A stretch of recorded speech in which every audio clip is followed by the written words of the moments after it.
Western Australian country music artist Darren Gillis is an award-winning singer and songwriter who has built a reputation for crafting songs drawn from personal experience and the rich tapestry of everyday life.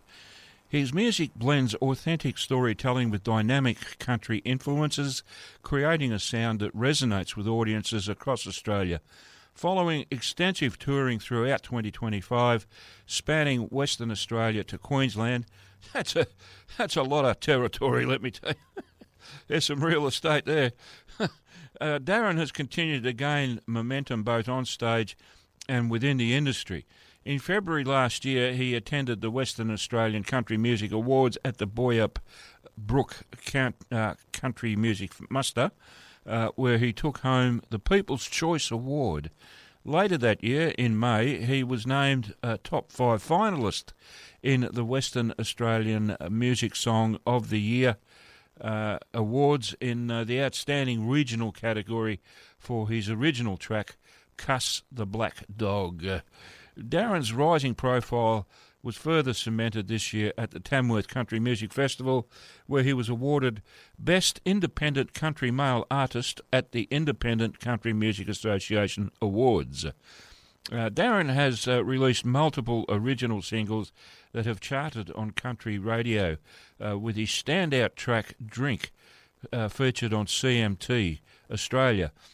He also reached the semi-finals of the prestigious Nashville-based international songwriting competition this year with Rise and Fall from his upcoming debut album of the same name, which will feature 10 original tracks that will showcase his signature storytelling and evolving sound. With his latest single, Hell of a Time, that I played just a couple of minutes ago, Darren continues to well and truly solidify his place as one of Australia's most compelling voices in the country music arena. I'm chuffed to have Darren standing by on the phone, waiting to have a chat with me, so please allow me to bring him on air without any further ado. Hello, Darren, how are you? G'day, Harry. Thanks for having me on the show, mate. Oh, you're welcome. Great to have you on the show. This is the first time that you and I have spoken on air, and I hope it won't be the last. So anyway, oh, absolutely. But anyway, look, just welcome to the Country Club. It is great to have you on the show, because I've got a couple of your tracks, well, more than a couple, but I do play your tracks every now and then. I don't have enough. I think I've got maybe 2 or 3. But I'll have to fix that, maybe get a copy of the album or something like that. Absolutely, mate. I'll send it in the post. All right. Well, when we're finished here, sometime this afternoon, I will send you a text with our mailing address here at the studio. So if you could please send me a copy of Rise and Fall, I'll be very, very grateful. Oh, no worries, mate. Okay. So where can people buy your music? I've got my CD available, so they just need to simply just reach out to me. I've got a website that's there, darrengillis.com.au, and you'll find me on Instagram and Facebook under my name, Darren Gillis. So if you're interested in getting a copy of the album before the official release date, feel free to shoot me a message and I'll flick one out to you. No problem at all. I'll shoot you a message. Don't worry about that. Mate, that sound you've got on Hell of a Time, the guitars, that crunchy, guitar sound, I love it. It is absolutely great. It gives a bit of body to a song, I think, anyway. Oh, thanks so much. Yeah, and do you play guitar on that one, or...? I normally play rhythm, but I can't take the credit for the intricate guitar leads on that one. That is thanks to a good mate of mine by the name of Luke Stavenvidic. Okay. He's actually touring in LA at the moment, so right. We've been working together for a few years with David Jones at Fremantle Recording Studio, which is about 2 hours from where I live in the wheat belt. But okay. Yeah, it's always fun for us to get together in the studio and bring these original tracks, which I'll start under a tree or in the lounge room or wherever it is, okay, to life in the studio. So it's always good fun to catch up with these boys. A lot of fun. Okay. Well, it sounds like they know what they're doing. So stick with them. I reckon they're great. Oh, mate. Yep. absolute legends. Yeah, look, if you can find a good band to play with, that's gold. Hang on to it. It's not something that happens every day. No, and it's something that I'm working on at the moment. I've got some really good shows coming up, particularly sort of kicking off around September onwards, which we're really excited about. I've got my band online. We're rehearsing as much as we can around our busy lives as well, Right? Because we're all in different areas. But when we get together, it's always a lot of fun to catch up with these boys. So we got some good shows coming up from September onwards, all the way through to the end of this year, and then further afield over in Tamworth again, which I'm really excited about. And Okay. it's going to be a lot of fun. Can you tell us a little bit about these shows, or like where they are, and are they festivals or? Yeah, mate. I've got the Kubi Fest in September coming up, which I'm going to take a young fella by the name of Jack. We met up at the Lancel and Buskers Festival a few festivals ago, and this young kid is absolutely a beast on guitar. Really? And so, young fella, and he's right in it. So, we're going to do that one duo.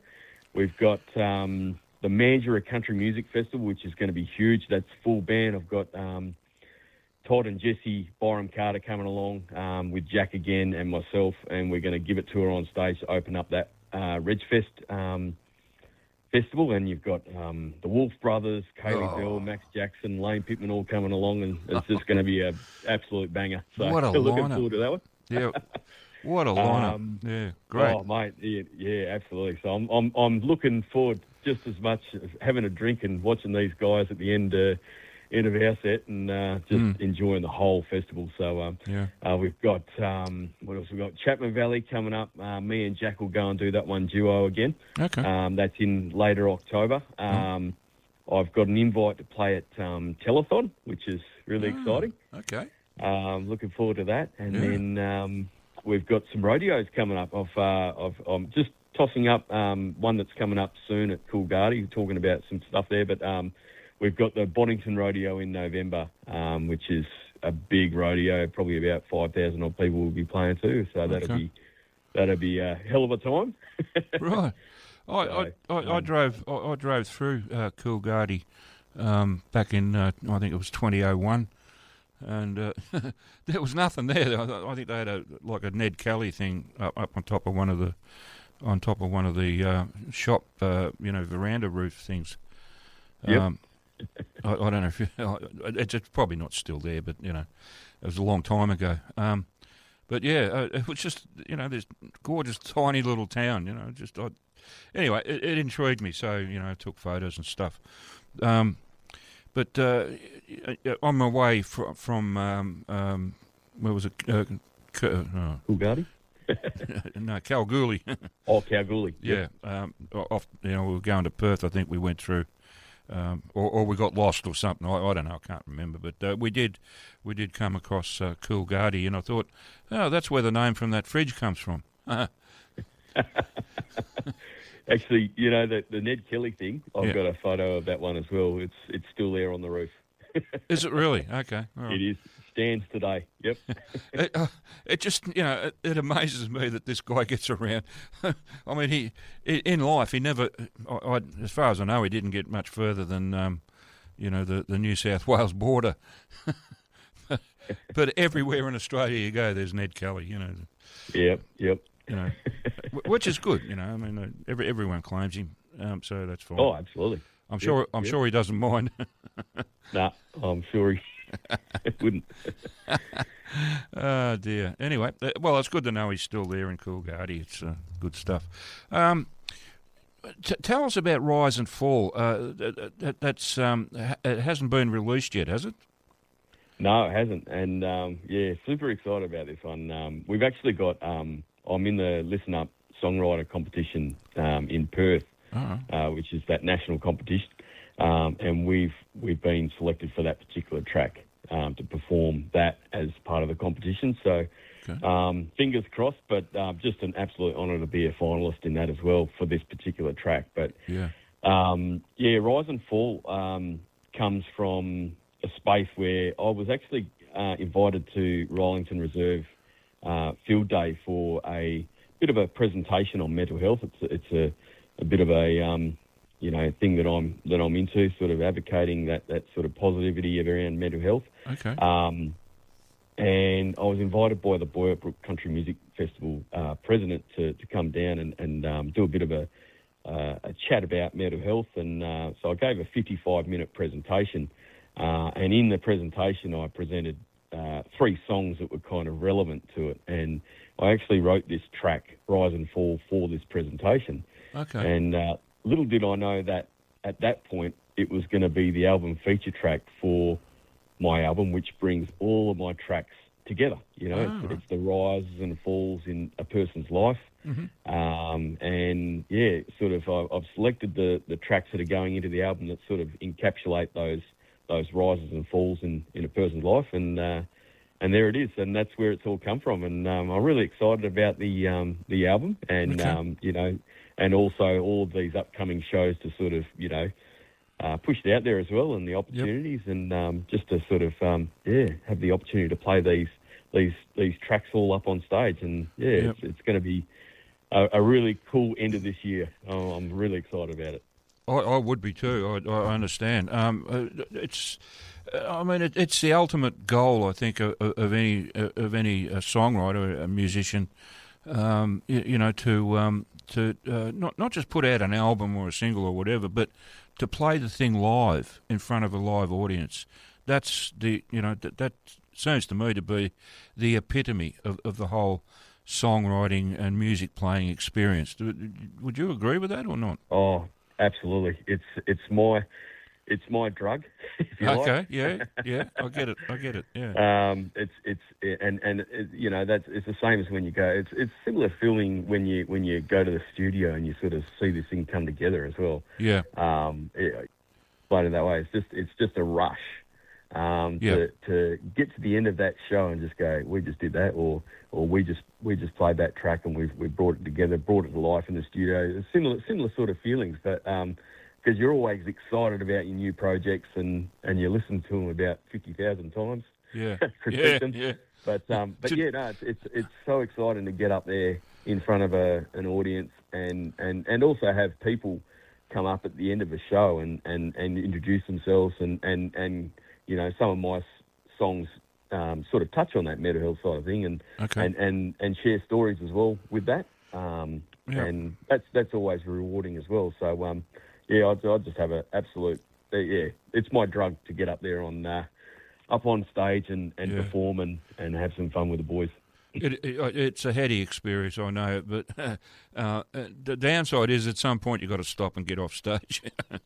Yeah, and that's the heartbreaking part of it, because you don't want to leave. You know what I mean? It's just one of those things. Well, that's how I feel about it anyway. Or felt about it when I did it way back. Yeah. Anyway. And now on that topic of being on stage and so forth. Now, it might be a bit of a rough question to ask, but what's your most memorable experience so far as a performer? I really enjoyed, that I went to the last Tamworth, and we were invited as a collective of about 5 West Australians to present a showcase, and it was on the Fan Zone stage. Oh, right, okay. And it was called A Taste of Country, and I got up on stage, and we sort of it was a smaller showcase, so it was about probably 5 or so songs each. Okay. But it was a real honour to be selected, to perform and represent Western Australia over in Tamworth. Yeah. And play they were all original songs. No covers, just all originals. Excellent. And with full band, and it was just such a great experience. And one that I'll always remember, and one that I'm always appreciative of. That was run by Farmgate, Leonie, and she's just such a really, really lovely lady, and so supportive as well of Western Australian country musicians as well over there. Yeah. And it was a real treat to do that, and I had a lot of fun, and we got to party afterwards with everybody as well, which was just as much fun as well. So Yeah, that's well, it's, sometimes that's that's the best way to let your hair down at the end of a stressful gig. Is just get into party mode, and all that stress comes off, and you're having a good time. oh, absolutely, yep, and it's just so rewarding to get up there and do it. It's a good part of the whole experience. I think just the after gig parties sometimes. Oh, mate, And absolutely. We ended up until I think we ended up until about 2:30 in the morning. So okay, we got a good pub crawl at Tamworth, that's for sure. So, yeah, it was good fun. yeah. As long as it doesn't finish up in a punch up. Oh no. I've been in a couple of those, but thankfully not many. But anyway, well, not in the. But anyway, that's another story. I won't go there. How long have you been playing music? Oh, look, I've always mucked around with the guitar, and as a teenager, sort of picked it up, put it down, sort of, Right. did covers around the campfire, and it was a real good, stress reliever, I guess. Yeah. With just day-to-day life. Okay. And, got a lot of fun out of that. And then more seriously, about 2020 was when I thought, you know what, I'm gonna start to. I'd already written some tracks, and I'd sort of played some tracks, and of my own. But then that's around 2020 was when I really got into, the songwriting, and starting to, record and get the tracks out there. And I've got to say, it was probably the big momentum shift for me was taking a gap year off of work. Oh, right. And I took from July 2024 to June of 2025 completely off from work. Okay. And I jumped in the car, towed the caravan around, and that was that tour I did. I sort of tested the waters in Western Australia first, Right. around the wheat belt, which I'm fairly familiar with in my local area. Okay. Went up as far as Shark Bay, did some festivals, and was nominated for some things in between that, and just said yes to everything. And then it was Christmas Day. I took off on 2025 and went on about a 4.5 month tour, which led me from, Perth of Western Australia all the way up to Noosa, right. in Queensland, Wow. and performed at the Tamworth Country Music Festival in amongst that, Okay. which was my first one actually, right. in 2025. Okay. And got a whole heap of shows there, and that was really good. And that was just all solo based, but I really enjoyed performing at the caravan parks. Okay. I did it in exchange of live entertainment for the exchange of 5 or so nights at a powered site. Okay. So I kept my costs down, and I'd chase the pub gigs on the weekend and put the money in the tank for the next town, and that's the way I did it. And it was just so rewarding, and I was able to test my originals in the caravan parks and get the feedback, and just like I say, I just said yes to everything, and some opportunities led to some other opportunities, and here we are. It's just been a great time since then, and I'm just it's all a balancing act around work, and just trying to chase a dream, mate. So Yeah, well, it sounds like you're on the way anyway. It's just, you're in a good spot. But I've got to wind it up because unfortunately we're out of time, Darren. So no worries. I need to sign off. But look, I'm already looking forward to the next time we do this, and there will be a next time. And as I said, I will send you our mailing address here, and I'm looking forward to getting my hands on that CD. Hell of it. No, not that's the single. Rise and Fall. There you go. So if you can shoot that down to me, I'll be most grateful, because I need to bulk out the Darren Gillis songs in my playlist, because I haven't got enough at the moment. No, thanks, mate. Really appreciate it. Yeah, you're more than welcome. Look, thank you so much for taking the time to have this chat with me on the radio on your Sunday afternoon. I do appreciate it very, very much. And like I said, I look forward to the next time we do it. I really do, and that's honest. Mate. Not just saying that for the sake of it, Anyway. Thank you so much, and thanks for having me on the show, because we can't get out there without your support. So really appreciate you and your time as well, mate. So thank you. No worries, mate. I'm very, very happy to do it. I'm all about, supporting good Aussie talent. You tick that box nicely, so there you go. I appreciate that, mate. All right, until next time, Darren, look after yourself. Keep up the good work, and we'll talk to you again soon. Thanks so much, mate. Okay, Cheers, mate. eh? Cheers for now. See ya. See ya.